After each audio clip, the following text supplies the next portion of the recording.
നിങ്ങൾക്കൊരു പ്രാർത്ഥന, ഒരു 3-4 വരി വരുന്ന ചെറിയ ദുആ നിങ്ങൾക്ക് ഒരുപാട് പ്രയാസമുണ്ടാക്കി തരുന്നതല്ല. 40 ഹജ്ജിന്റെ കൂലി പോലും അതിന് കിട്ടുമെന്ന് അബൂ ഹമദ് ഗസാലി ഇമാം റളിയല്ലാഹു അൻഹു പറഞ്ഞിട്ടുണ്ട്. 40 ഹജ്ജിന്റെ കൂലി നിങ്ങൾക്ക് വാങ്ങിത്തരാൻ പറ്റുന്ന ഒരു പ്രാർത്ഥന.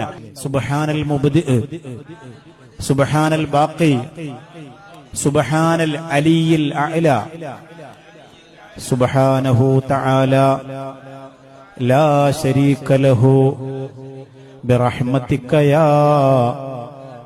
അർഹമർ റഹീമീൻ. ഒന്നുകൂടി പറഞ്ഞു നോക്കണേ. സുബ്ഹാനൽ മുബ്ദി, സുബ്ഹാനൽ ബാഖി, സുബ്ഹാനൽ അലിയിൽ അഅല, സുബ്ഹാനഹു തആല ലാ ശരീക ലഹു ബിറഹ്മതിക യാ അർഹമർ റഹീമീൻ. പഠിക്കാൻ ബുദ്ധിമുട്ടുള്ളത് കൊണ്ട് സാരമില്ല, അതാ പറഞ്ഞ 40 ഹജ്ജിന്റെ കൂലി കിട്ടുമെന്ന്. പഠിക്കണം, ചൊല്ലണം. ചെറിയ കാര്യമല്ല. നമ്മുടെ ജീവിതത്തിൽ സുബഹി കഴിഞ്ഞിട്ടോ മഗ്‌രിബ് കഴിഞ്ഞിട്ടോ നമ്മളത് ചൊല്ലണം.